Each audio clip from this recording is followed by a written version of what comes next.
Stop wasting your time. The 1 hour versus 100 hour business test. Choosing the wrong business model is one of the fastest ways to kill a startup. We've all heard the statistic that around 90% of new businesses fail, and it's a brutal truth. But a huge reason for that isn't a bad idea or a lack of passion. It's because the founder chose a business model that was fundamentally broken for them. They chose a vehicle that was never going to get them to their destination. You can have a brilliant concept, a work ethic that would put anyone to shame, and still end up broke, exhausted, and completely burned out, pulling 100-hour weeks with almost nothing to show for it. So, in the next few minutes, I'm going to break down the critical difference between what I call a 1-hour business, one that creates profit and impact through leverage, and a 100-hour business, one that just eats up your time in exchange for tiny steps forward. The choice you make after watching this could be the single most important decision of your entire entrepreneurial career. It's what determines whether you build a business that serves you or a business that you become a slave to. Let me paint you a picture. Imagine two entrepreneurs. Our first, we'll call her Sarah, is grinding it out. She's up at 5 a.m.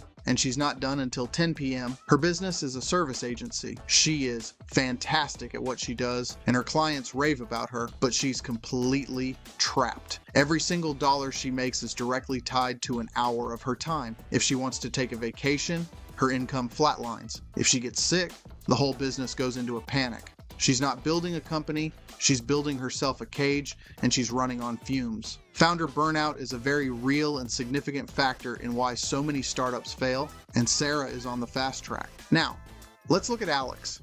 Alex chose to build a different kind of business. He spent a few months up front creating a set of high-value digital products based on his expertise. Today, his business runs on automated systems. Customers find his work through content he made months ago. They can buy his products and get them delivered, all without him having to touch a single button. He might spend a few hours a week on marketing or creating something new, but the rest of his time is his. He's built a machine that works for him. Sarah is running a 100-hour business.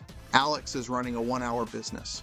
The difference here isn't about being lazy, it's about leverage. It's about really understanding the mechanics of the business model you choose before you pour your money and your late nights into it. This isn't just some abstract theory, it's the strategic choice that separates the burnt out from the brilliant. So let's break down what these two types of businesses really are so you can figure out where you are now and where you want to be. Section 1. The 100-hour businesses, the time traps.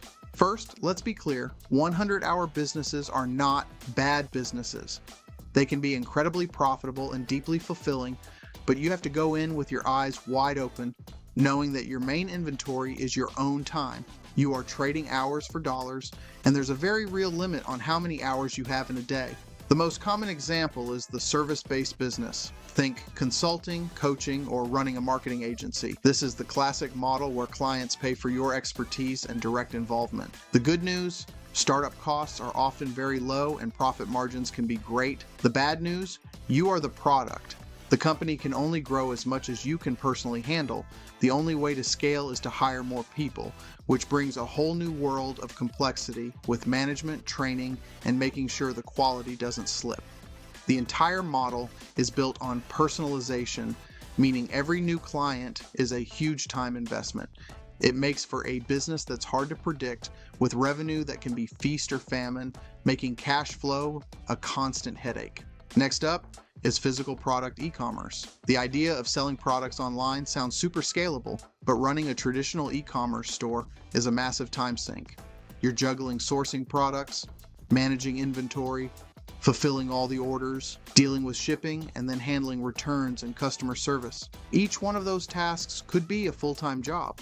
It's not like affiliate marketing where you can dip your toe in. Building a real e-commerce brand takes a full-time commitment and years to become truly profitable. While the potential is huge, with global online retail sales projected to reach nearly $7 trillion in 2025, it demands an equally huge investment of your time and energy. Finally, we have the ultimate 100-hour business, brick and mortar. This is your local retail shop, restaurant, or salon. Here, you have all the headaches of a product or service business, but now you're adding the heavy weight of overhead, rent, utilities, and staff on payroll.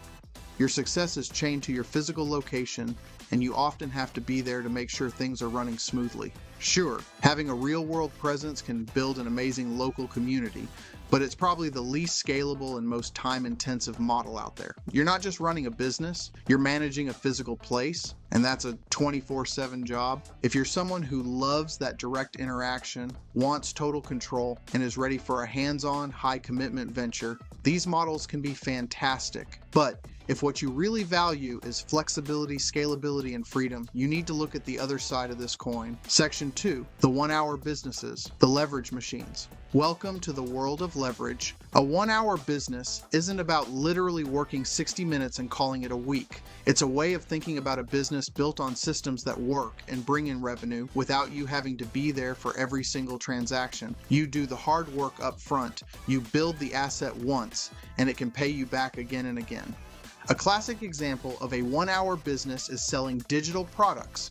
This could be anything from online courses and ebooks to templates, software, or tutorials. Once that product is made, you can sell it an infinite number of times with almost zero cost to produce another copy. You can use platforms like Gumroad or Teachable to handle the payments and delivery automatically. The real beauty of this is how it scales.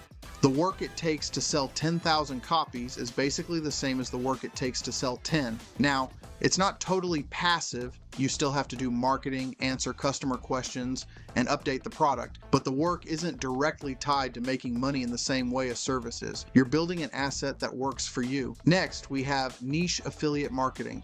This is one of the lowest risk ways to get started. Instead of making your own product, you promote products that other people have created, and you earn a commission on any sale that comes from your unique affiliate link.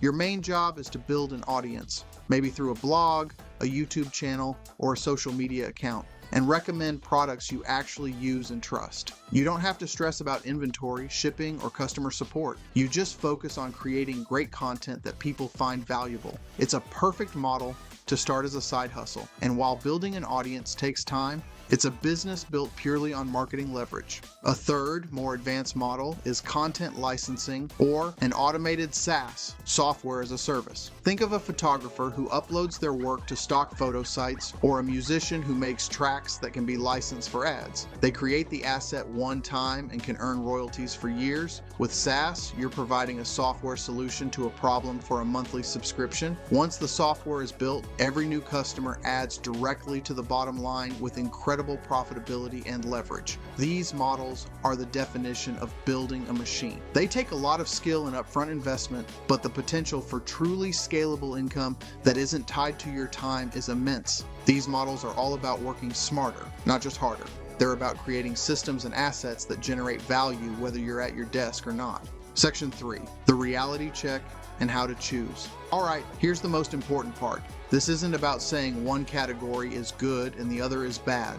A high-touch consulting firm might be way more fulfilling and profitable for one person, while a digital product empire is the right fit for another. The failure doesn't happen in the model itself. It happens when there's a mismatch between the model and the founder. So, how do you choose? You have to do an honest gut check. Ask yourself these 3 questions. First, what is my real non-negotiable time commitment? And don't think about the best case scenario. What can you sustainably do for the next 3 to 5 years? Do you have a full-time job or a family? Are you genuinely willing and able to pull 100-hour weeks? Or do you need something that can be built in 10 to 15 hours a week? Be brutally honest with yourself. If you only have 10 hours a week, starting a restaurant is just setting yourself up for failure. Second, what is my primary goal?